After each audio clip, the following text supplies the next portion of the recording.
ဟုတ်ကဲ့မင်္ဂလာရှိသောနေ့ရက်ကလေးဖြစ်ပါစေခင်ဗျာမင်္ဂလာရှိတဲ့နေ့ရက်တွေကိုနေ့စဉ်ပိုင်ဆိုင်နိုင်ပါစေစိတ်ကြည်နူးခြင်းခန္ဓာကိုယ်ဤကျန်းမာခြင်းလူရဲ့ချမ်းသာခြင်းတွေနဲ့အတူသာသနာအချိန်ကာလဤအချိန်ကာလကြီးမှာသာသနာပြုနိုင်တဲ့ပုဂ္ဂိုလ်မြတ်တွေဖြစ်ကြပါစေဓမ္မနဲ့အာဓမ္မရှင်ပြိုင်တဲ့နေရာမှာဓမ္မတရားလက်ကင်ထားပြီးအာရမတရားကိုအနိုင်ယူနိုင်တဲ့ပုဂ္ဂိုလ်မြတ်တွေဖြစ်ကြပါစေ။ပတ်ဝန်းကျင်အလယ်မှာရှိနေတဲ့မြင်အပ်မမြင်အပ်တရားတွေကိုမြတ်တာဖို့အမျှပေးဝေနိုင်ပြီးဒုက္ခဆင်းရဲရောက်သူအပေါင်းကိုကယ်တင်ဆောင်မကြည့်ရှုနိုင်သောပုဂ္ဂိုလ်မြတ်တွေဖြစ်ပြီးပြုံးပန်းဝေစာတဲ့ဘဝမှာသာသနာပြုနိုင်တဲ့မင်းယောက်ျားသားသာသနာပြုနိုင်တဲ့အမျိုးကောင်းသားသာသနာပြုနိုင်တဲ့အမျိုးကောင်းသမီးတွေဖြစ်ကြပါစေလို့ဥစွာပထမဆုတောင်းမေတ္တာပို့သပေးပါရခင်ဗျာ။ဒါဒီနေ့ကတော့ကျွန်တော်ရဲ့တရားဓမ္မတပင်အမေးအဖြေနဲ့ပတ်သက်တဲ့ဒုတိယအစီအစဉ်လေးပါဒီအစီအစဉ်ကိုအဓိကကျွန်တော်ထုတ်လွှင့်ရတဲ့ရည်ရွယ်ချက်ကတော့ကျွန်တော်ရဲ့9ရက်သားသမီးဓမ္မမိတ်ဆွေတွေမှာရင်ထဲမှာဖြစ်နေတဲ့ပူပင်တောကလေးတွေကိုတရားနာနေအချိန်တစ်ခိုက်ခဏတာမိနိုင်ပြီးဘဝမှာအေးချမ်းမှုလေးတွေနဲ့တရားဖက်ပြီးအသက်ရှင်နိုင်စေရန်အတွက်တရားထူးတရားမြတ်ရရှိစေနိုင်ရန်အတွက်ဒီတရားကိုနာကြားပြီးသိလာတဲ့အသည့်တရားနေတစ်ဆင့်ဖြစ်ပေါ်လာတဲ့ဒရာစိတ်တွေနဲ့အတူအလူရည်ဆက်လက်နဲ့မကွာလူနိုင်တန်းနိုင်ပြီးကောင်းသောလမ်းကြောင်းပေါ်ရောက်ရှိစေရန်အတွက်အဓိကရည်ရွယ်ဥတည်ထားပြီးဒီတရားတော်လေးကိုထုတ်လုပ်ပေးခြင်းဖြစ်ပါရခင်ဗျာဒီတရားတော်လေးကိုကျွန်တော်အနေနဲ့ပထမဆုတော်ငွေအနေနဲ့ဆုတော်ငွေ3သိန်းစုကို3စုချင်းမြင့်မှာဖြစ်ပြီးဒုတိယဆုတော်ငွေအနေနဲ့9000ကိုလည်းကျွန်တော်စုပေါင်းများစွာစီစဉ်ထားပါတယ်တတိယဆုတော်ငွေအနေနဲ့လည်းစုပေါင်းများစွာဝေးဆာစီးမြင့်ပေးဖို့စီစဉ်ထားပါတယ်အထူးသဖြင့်ကျွန်တော်ရဲ့နေ့စဉ်ဟောကြားသွားတဲ့တရားတော်9ပုဒ်လုံးကိုနာယူပြီးတဲ့အခါမှာကျွန်တော်ကိုအဖဖျားလမ်းညွှန်ပေးတဲ့ကျွန်တော်ရဲ့ဓမ္မမိတ်ဆွေတွေတီးတင်တိထိုက်တဲ့မိဂုံးတွေကိုမေးတဲ့အခါမှာမမှန်ကန်တိတိကျကျနဲ့အတူဒီဗီဒီယိုဖိုင်တွေကို sharing လုပ်ထားတဲ့ screen ပုံလေးနဲ့ကျွန်တော်ရဲ့ Messenger ချက်ပေါက်မှာတော့၎င်း959204436ဆိုတဲ့ Viber နံပါတ်မှာတော့၎င်းဖြည့်ဆို့လို့ရပါတယ်တနေရာမှာပဲဖြည့်ပါ Messenger ကိုရွေးတယ်ဆိုရင် Messenger မှာဖြည့်ပါ Viber ရွေးတယ်ဆိုရင် Viber မှာဖြည့်ပါပေါ့နော်နှစ်နေရာဖြည့်လို့ရှိရင်တိတ်ပြီးတော့အဆင်မပြေလို့တနေရာထဲမှာဖြည့်ပေးပါတရားတော်ကိုအခုလိုမျိုးစုတော်ငွေတွေတတ်မှတ်ရတဲ့အဓိကအကြောင်းရတော့ကျွန်တော်လည်းပေါ်များကြွယ်ဝနေလို့မဟုတ်ပါဘူးတို့ပေမဲ့ကျွန်တော်ကိုလူထားတန်းထားပြီးကျွန်တော်ဘေးရင်ဟောလို့ရရှိတဲ့ကျွန်တော်ရဲ့ပညာတရားကြီးတွေကနေ9ရက်သားသမီးကိုဝေမျှပြီးအလူအတန်းနဲ့အတူဘာသာသာသနာကိုစိတ်ပါဝင်စားမှုပိုအားကောင်းစေဖို့အတွက်ဖိတ်ခေါ်တဲ့အနေနဲ့တရားတော်တွေအခုလိုမျိုးစုတော်ငွေတွေကိုတတ်မှတ်ပေးခြင်းဖြစ်တာပါကျွန်တော်နေ့စဉ်ဘေးရင်ဟောပြီးရလာတဲ့အတပြာငွေတွေတဲကနေပြီး10ဘုတ်တစ်ဘုတ်အထူးသဖြင့်ငွေရလာတဲ့ငွေအပုံရဲ့10ဘုံတစ်ပုံကိုကျွန်တော်အနေနဲ့ကျွန်တော်ရဲ့9ရက်သားသမီးတွေကိုပြန်လူပေးခြင်းပြန်လဲဝေမျှပေးခြင်းဖြစ်ပါတယ်မာတင်ငွေအနေနဲ့10သိန်းသတ်မှတ်ထားပါတယ်10သိန်းသတ်မှတ်ထားတဲ့နေရာမှာပထမစု3သိန်းကို3ဦးရသွားရင်တကယ်ထိုက်တန်တဲ့သူတွေတကယ်ရတဲ့သူတွေကထိုအလူငွေနဲ့အတူပြန်လဲပြီးတော့တန်တရားမှာအလူတစ်ခုပြုတ်လိုက်ပြီးဆိုရင်တန်တရားအဆက်ပါသွားမဲ့အလူကတကယ်ကိုကြည်နူးပီတိဖြစ်ပြီးအမခန်းပျော်ရွှင်စရာကောင်းတဲ့အလူတစ်ခုဖြစ်လာမှာပါဒါကြောင့်မို့ကျွန်တော်အနေနဲ့ပထမဆုတော်ငွေကိုထိုက်တန်တော်တဲ့သူတွေကိုချီးမြှင့်ခြင်းတာဖြစ်တဲ့အတွက်ကြောင့်ကျွန်တော်အခုလိုနေ့စဉ်ပြောသွားတဲ့တရား9ခုလုံးကိုတေချာကြားနာပြီးတော့မှဒီဓမ္မတပင်အမေးဖြေပွဲလေးမှာပြည့်စုံဝင်ရောက်ဖြေဆိုပြီးပထမဆုကိုရကြပါစေလို့ကျွန်တော်အနေနဲ့ဆုတောင်းမြတ်တာပို့တာပေးပါတယ်ဒီလိုပဲဒုတိယဆုအနေနဲ့လဲဆုတော်ငွေ9000ဆိုတာမနှဲပါဘူးဒီဘက်ခေတ်ကြီးမှာငွေ1000အထူးသဖြင့်ငွေ1000ငွေ9000ရဖို့အရေးကိုဒါနှစ်ဖူးကချွေချီမကြအောင်လုပ်နေရတဲ့သူတွေလည်းအများကြီးရှိပါတယ်အခုလိုမျိုးဗီဒီယိုဖိုင်လေးကိုနားထောင်ပြီးတော့မှတရားဒေသနာတော်လေးကိုနားယူပြီးတော့ရရှိတဲ့အကျိုးကျေးဇူးနဲ့စုတော်ငွေတွေအသီးသီးချိတ်ယူသွားနိုင်မယ်ဆိုလို့ရှိရင်စုတော်ငွေချိတ်ယူသွားနိုင်တဲ့သူတွေဟာတကယ်ကိုတန်မိုးရှိတဲ့သူတွေဖြစ်ပြီးအဘဘုရားတို့ပေးတဲ့စုတော်ငွေလက်ဆောင်နဲ့အတူဘဝမှာကံကောင်းခြင်းတွေတစ်ခုပြီးတစ်ခုဆိုသလိုဇက်တိုက်ရောက်လာမှာပါဒါကြောင့်မို့ကျွန်တော်အနေနဲ့ဒီတရားဓမ္မတပင်အမေးဖြေလေးကိုစရခြင်းဖြစ်ပါတယ်ဒီနေ့ဓမ္မတပင်အမေးဖြေလေးကဒုတိယမြောက်နေ့ပါဒီနေ့ပြောကြားပေးမဲ့တရားတော်ဇတ်တော်လေးကကျောင်းမာယူတာခါနဲ့ပတ်သက်တဲ့ဇတ်တော်လေးကိုဝေမျှပေးမှာပါဇတ်တော်ကအရန်ရှိတဲ့အတွက်ကြောင့် တခြားသောစကားတွေကိုသိမပြောတော့ပဲဇက်တော်နဲ့ပတ်သက်တဲ့တည်တင်တိရိုက်တဲ့အချက်လက်လေးတွေကိုအရင်ဆုံးထုတ်ဖော်ပြီးတော့ပြောကြားပေးပါမယ်အထူးသဖြင့်ဝိသခာတရားဆိုတာကတော့လူအများဒါသိတယ်ပေါ့နော်လူအများကြားဘူးတဲ့တကယ်ကိုကြောင်းအမှားကြီးဝိသခာပေါ့သိတဲ့သူတွေလည်းရှိတယ်လို့ကျွန်တော်ရဲ့ဓမ္မမိတ်ဆွေတွေမှာမသိတဲ့သူတွေလည်းရှိမှာပေါ့နော်သိတဲ့သူတွေကြောင့်လည်းပို့ပြီးတော့ပြည့်စုံသွားနိုင်တယ်လို့မသိတဲ့သူတွေကြတော့လည်းဒီတရားတော်နဲ့ပတ်သက်ပြီးတော့မှသိတဲ့အတွက်ကြောင့်မို့ထူးကဲတဲ့အခွင့်အရေးတွေထူးကဲတဲ့အသည့်တရားတွေထူးကဲတဲ့ဒါနနဲ့အတူထူးကဲတဲ့ဘယ်လိုခေါ်မလဲလူချင်းတန်းကျင်တဲ့စိတ်တွေအများကြီးပေါက်ဖွာလာမှာပါဒါကြောင့်မို့ကျွန်တော်အနေနဲ့ဒီနေ့အပဖျားလမ်းညွန်ပေးတဲ့အတိုင်းဝိသခာအကြောင်းအမှားကြီးနဲ့ပတ်သက်တဲ့ဇတ်တော်လေးကိုဝေမျှချင်ပါတယ်ခင်ဗျာရေးဘူးလေးချတာပဲနော်ဟုတ်ကဲ့မင်္ဂလာပါဝိသခာဆိုတာလူအများသိတဲ့အတိုင်းပါပဲတကယ်ကိုပြည့်စုံတဲ့ကောင်းခြင်း၅ပြားနဲ့လည်းပြည့်စုံတဲ့အံ့ဩစရာကောင်းလောက်တဲ့အချက်၈ချက်နဲ့ပြည့်စုံတဲ့အပြင်စု၈စုကိုရထားတဲ့တကယ်ကိုတော်ဝင်အမျိုးသမီးတူပါဖျားရှင်ရဲ့သာသနာတော်ကနေယနေ့ခေတ်သာသနာတော်အထိဝိသခာရဲ့ဂုံသတင်းကတကယ်ကိုကြော်စောပါတယ်ပေါ့နော်ဝိသခာရဲ့ဂုံသတင်းကဘယ်လောက်ထိများတယ်လဲဆိုလို့ရှိရင်အံ့ဩစရာကောင်းတဲ့အင်္ဂါ၈ပါးရှိတယ်ဝိသခာမှာအံ့ဩစရာကောင်းလောက်တဲ့အင်္ဂါ၈ပါးရှိတယ်ပြီးလို့ရှိရင်အဲ့ဒီဝိသခာစု၈ပါးကိုလည်းရတယ်ကောင်းခြင်း၅ပြားနဲ့လည်းပြည့်စုံတယ်မင်းကလေးအတွက်ကောင်းခြင်း၅ပြားဘာဆိုတာသိမှာပါပေါ့နော်အင်္ဂါကကြတော့အံ့ဩစရာကောင်းတဲ့အင်္ဂါ၈ပါးရှိတယ်ပြီးလို့ရှိရင်စု၈ပါးကိုသူကရတယ်ဒီเจ้าကိုလူတဲ့အတွက်ကြောင့်ပေါ့နော်เจ้าကြီးစောက်ပြီးလူတဲ့အတွက်ကြောင့်ဒါတကယ်ဗုဒ္ဓဘာသာဝင်တွေရဲ့သမိုင်းမှာပေါ့နော်အထင်ကြီးဖြစ်တဲ့ဝိသခာပေါ့နော်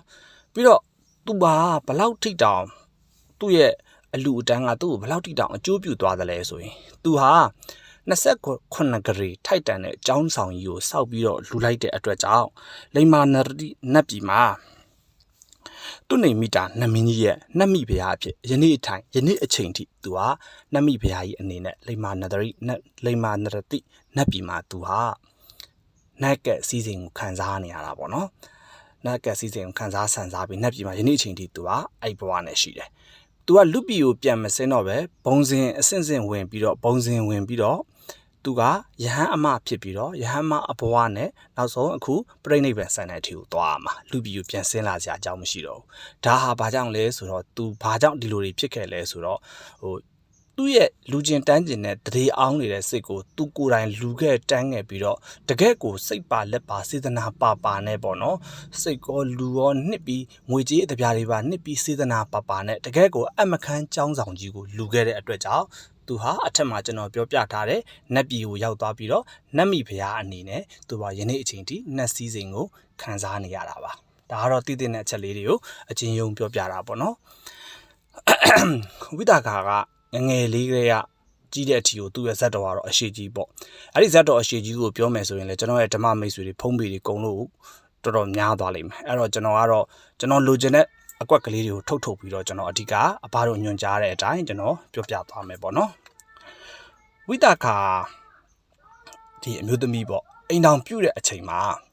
အိမ်တောင်ပြုတ်ပြီပေါ့နော်ယောက်ျားယူတော့မဲ့အချိန်မှာတစ်ဖက်တိုင်းပြည်မှာရှိတဲ့သူ့ရဲ့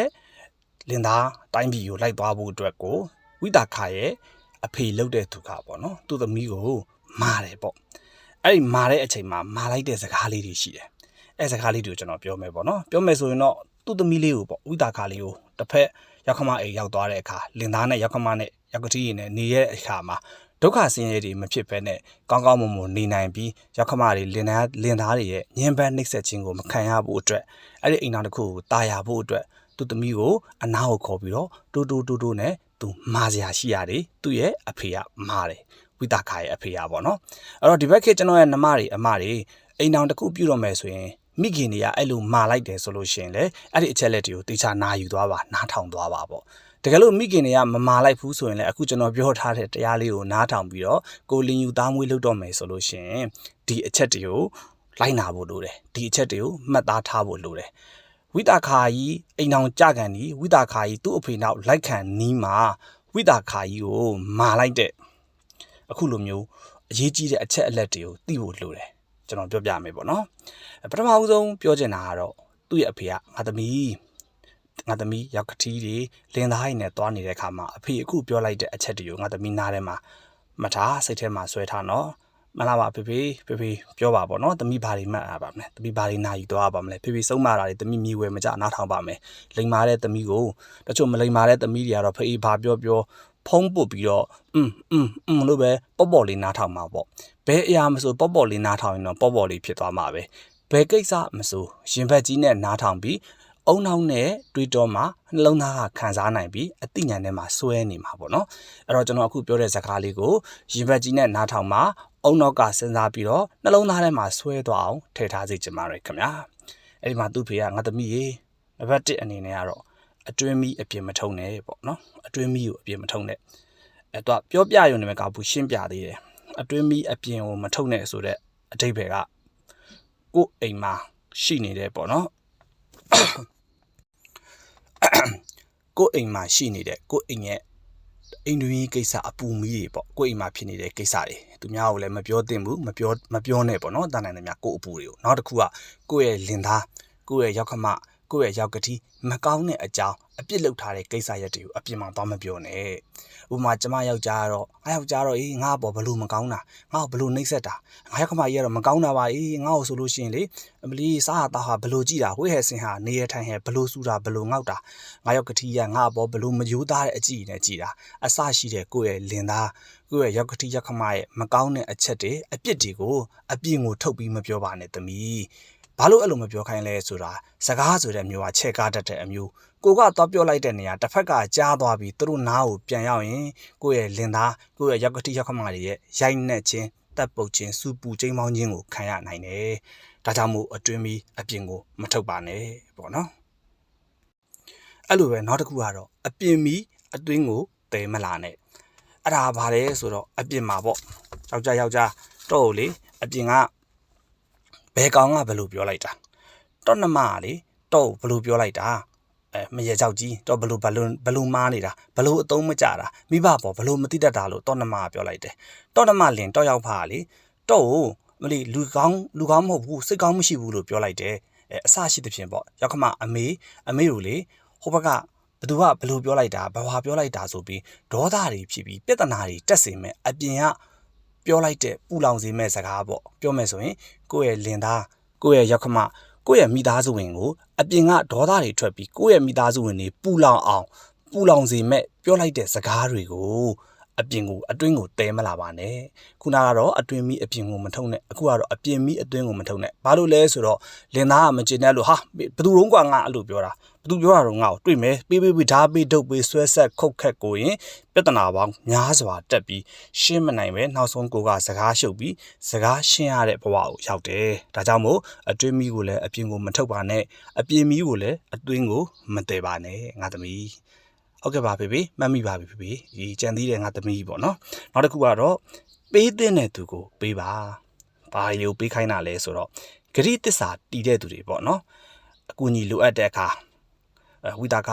ကျမအကူအညီလိုအပ်လို့ပါကျမအတပြားလေးဘလောက်ချီပါကျမဘယ်နေ့ဘယ်ရက်မှာပြန်ပေးပါမယ်ဆိုပြီးတော့ဂရိတီပြန်ပြီးပေးတဲ့သူတွေပြောတဲ့စကားကိုတာဝန်ယူပြီးကြီးပွန်ပြန်လုပ်ပေးပြီးဂရိတီပြန်ပေးဆက်တဲ့သူတွေအဲ့လိုပေးတဲ့သူတွေကိုပေးရမယ်ချီရမယ်ငားရမယ်ပေါ့နော်ဒါဟာကုသိုလ်တစ်မျိုးပဲပေါ့ဂရိတီတဲ့သူတွေရဲ့အခက်ခဲဂရိတီတဲ့သူတွေအခက်ခဲဖြစ်တဲ့သူတွေကိုပေးပါကမ်းပါချီပါငားပါမပေးတဲ့သူကိုမပေးပါနဲ့ပေါ့နော်ငါရဲ့အရန်အရေးကြီးလို့ပါပတ်စံ3သိန်းလောက်ခဏပေးစမ်းမငါတပတ်ခါဖနွဲကပြန်ပေးပါမယ်အမှဒီမှာရွှေတွေရှိတယ်ဟဲ့မပြေလဲငါပေါင်နံပေးမယ်ခဏပါငါအရေးကြီးလို့ပြောပြီးတော့ယူသွားပြီးတပတ်ခါဖနွဲကရောက်တဲ့အချိန်မှာငါဒီရွှေတွေကိုမပေါင်ချင်သေးဘူးဘယ်ပွဲဘယ်လမ်းဘယ်သွားရအောင်မှမလို့နေပါဦးရဲ့4-5ရက်လောက်စောင့်ပါဦး4-5ရက်ပြည့်တဲ့အခါငါရွှေပေါင်လို့မဖြစ်ဘူးဘေဒင်ဆရာဟောထားတဲ့ရွှေထွက်ရင်ကျမ်းမာရေးညက်มาတဲ့နေပါဦးဟဲစောင့်ပါဦး4-5ရက်ဆိုပြီးပေးနိုင်ပါလျက်နဲ့မပေးဘဲအကျဉ်းချင်းအခါကရက်တွေဂရိတွေမတီးပဲအကျဉ်းချင်းအခါကရွှေ့နေတဲ့သူမျိုးတွေပေးထားတဲ့ဂရိကိုမတီးတဲ့သူမျိုးတွေကိုမချီးပါနဲ့မငားပါနဲ့မပေးပါနဲ့ပေါ့နော်ကိုအောက်ဆင်းရဲတဲ့သူတွေတဲကပေါ့နော်ဒါဒီသဘောမျိုးအဲ့တော့ပေးတဲ့သူကိုပေးပါဂရိတစ္ဆာတီနဲ့ပြန်ပြီးတော့ပေးတဲ့သူတွေကိုပေးပါဂရိတစ္ဆာမတီးဘဲနဲ့ပေးနိုင်ပါလျက်နဲ့မပေးဘဲအကျဉ်းချင်းအခါကဂရိတစ္ဆာပြည့်ရွံ့တဲ့သူတွေကိုမပေးပါနဲ့ပေါ့နော်ပြောတယ်ဟုတ်ကဲ့ပါဖေမှတ်ထားပါမယ်ပေါ့ဝိတာကကဲကြံသေးတယ်ငါသမီးထပ်ပြီးတော့မှတ်သားထားအောင်ပေါ့နော် နောက်တစ်ခုကတော့ကောင်းအောင်နေရမယ်ကောင်းအောင်နေရမယ်အဓိကလူဘဝကြီးမှာကောင်းအောင်နေတတ်ဖို့လိုတယ်ကောင်းအောင်နေတယ်ဆိုတာလည်းအမျိုးမျိုးရှိတာပေါ့နော်ကိုကကောင်းအောင်နေရတာပေါ့သုံးရက်တိုက်ကြီးတွေစောက်ပြီးတော့မှကောင်းကောင်းကြီးတွေနေခိုင်းတာမျိုးမဟုတ်ဘူးအဓိကကောင်းအောင်နေပါဆိုတဲ့အဓိပ္ပာယ်ကလင်သားရဲ့ရောက်ခမရဲ့မိဘရဲ့အထူးသဖြင့်ရောက်ကတိရောက်ခမတွေနဲ့ကြမ်းတပြေးတဲ့မထိုင်ပါနဲ့ပေါ့နော်ကြမ်းတပြေးတဲ့မထိုင်ပါနဲ့ဒါမိမကောင်းနေပြီပေါ့နော်ကိုယောက်ျားကခုံပေါ်မှာထိုင်နေတယ်ကိုကဘေးနားမှာသူ့တက်နည်းနည်းနှိမ့်တဲ့ခုံလေးနဲ့ထိုင်အခုခေတ်တချို့မိန်းကလေးတွေကကိုယောက်ျားခုံပေါ်မှာထိုင်အဲ့ခုံပေါ်သွားပြီးတော့မှပေါင်ပေါ်သွားတက်ထိုင်တာတွေရှိသေးတယ်ပူးပူးကတ်တွေနဲ့ပေါ့နော်ပြုသူမရှက်မြင်သူရှက်ဆိုသလိုပေါ့ဘယ်လိုခေါ်မလဲအတိတရားနဲတာလို့ခလေးလို့ခလားလို့ယူကြောင်းလုပ်တဲ့သူတွေကရှိသေးတယ်အဲ့လိုမနေရဘူးပေါ့နော်ကိုလင်သားကခုံမှာထိုင်ရင်ကိုကအဲ့ထက်နှိမ့်တဲ့ခုံလေးမှာထိုင်ရမယ်ကိုလင်သားကကြမ်းဥမှာထိုင်ရင်ကိုကကြမ်းပြားလေးမှာထိုင်ရမယ်ကြမ်းတပြေးတဲ့မနေရဘူးပေါ့နော်ကိုလင်သားတို့ကိုရခမတို့နဲ့ယူသိမှုပေးရမယ်အဲ့လိုမှမဟုတ်ဘဲနဲ့ခုနအဲ့လိုပြောသလိုမနေဘဲနဲ့ပူပူကတ်နဲ့နေရင်အများတကာကဲ့ရည်စရာဖြစ်မယ်ကိုလင်သားကိုအများတကာမလေးစားရမယ်ကိုရဲ့ရောက်ခမတွေကိုအများတကာမလေးစားရမယ်ကိုရဲ့လင်သားကိုရဲ့အိမ်ဦးနဲ့ကိုရဲ့ရောက်ကတိရောက်ခမတွေနဲ့ကြမ်းတပြေးတဲ့မနေပဲကိုကသူတို့တက်တစ်စစ်နှိမ့်တဲ့နေရာမှာသူတို့ကိုဦးစားပေးပြီးထားပါဒါဆိုရင်လင်သားတွေရောက်ခမတွေရဲ့ချစ်ခင်ခြင်းကျင်နာခြင်းယူရခြင်းတိတက်ခြင်းဆိုတဲ့အကျိုးကျေးဇူးတွေကိုငါသမီးခံစားရလိမ့်မယ်ပေါ့နော်ထပ်ပြောတယ်ပြီးနောက်တစ်ခုကတော့ဗာလဲဆိုတော့ကောင်းအောင်နေပြီးကောင်းအောင်စားရမယ်ငါသမီးပေါ့နော်ကောင်းအောင်စားပါပေါ့ဟုတ်ကဲ့ပါဖေဖေကောင်းအောင်စားပါဆိုတဲ့အတိတ်ပဲကိုလည်းရှင်းပြပါအောင်ပေါ့နော်ငါသမီးကောင်းအောင်စားပါဆိုတဲ့အတိတ်ပဲကပစွန်ထုတ်ကြီးတွေစီပြန်ချက်ကြက်သားဝက်သားကြီးတွေကိုပိုးရင်ကြီးနဲ့နှက်ပြီးတော့မှကြက်ပဲငပိတွေချက်ပြီးကောင်းအောင်ချက်စားခိုင်းတာမဟုတ်ဘူးကောင်းအောင်စားပါဆိုတဲ့အတိတ်ပဲကလင်သားနဲ့အတူတူထမင်းကိုရေပေးအောင်ရေကောင်းအောင်စားပါဆိုတဲ့အတိတ်ပဲကလင်သားနဲ့အတူတူထမင်းကိုမစားပါနဲ့လင်သားကိုဦးစားပေးပြီးကျွေးပါဒီအိမ်ရဲ့စားဝတ်နေကိုရှာဖွေချက်ပြုတ်ရှာဖွေကျွေးမွေးနေတဲ့လင်သားကိုကချက်ပြုတ်ပေးပြီးတော့စီဦးထောဘက်ခုခတ်ပေးပြီးသူတို့အရင်ကျွေးပါပြီးမှကိုစားပါဆိုတဲ့သဘောကိုပြောတာအဲ့မှာတချို့ကထင်မှာပေါ့နော်ဒီယောက်ျားနဲ့လက်ရည်တပြင်းဒီစားခြင်းလို့အတူယူထားတယ်အတူနေခြင်းလို့အတူယူထားပါတယ်ဆိုမှကြံတပြေးတွေကလည်းမထိုင်ရလက်ရည်တပြင်းကလည်းအတူမစားရဆိုတော့မမိုက်ဘူးလို့တော့စိတ်ထဲမှာမထင်ပါနဲ့အမြဲတမ်းအတူမစားရဘူးလို့မဆိုလိုဘူးလင်သားနဲ့အမြဲတမ်းအတူမစားရဘူးလို့မဆိုလိုဘူး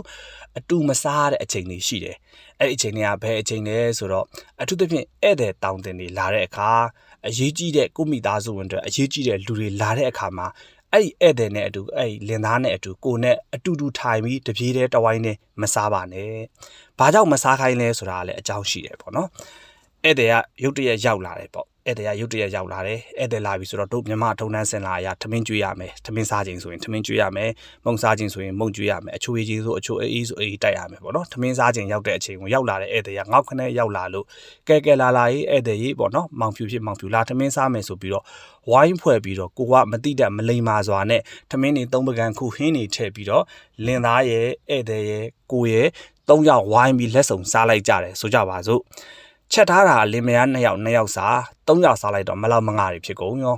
အဲ့ဒီချိန်ကျရင်ထမင်းမလောက်တဲ့ပြဿနာဟင်းမလောက်တဲ့ပြဿနာတွေပေါ်လာရင်ဘာဖြစ်ကုန်မလို့ပြဿနာတွေတက်ကုန်ပြီပေါ့ယောက်ျားတော့ပဲသိမလို့လိုရာရှိရင်တောင်းပါလေမိမထမင်းသွားယူမိမဟင်းသွားထည့်ပေါ့ကိုမှထည့်စရာလည်းမရှိယူစရာလည်းမရှိအိမ်နီးနာချင်းကောင်းရင်တော့အကြောင်းမဟုတ်ဘူးအိမ်နီးနာချင်းနာပြေးပြီးတော့ဟာအိမ်မှာဧည့်သည်ကြီးရောက်နေတယ်ဧည့်သည်ကြီးကအစားကြီးတဲ့အတွက်ကြောင့်ငါထမင်းလေ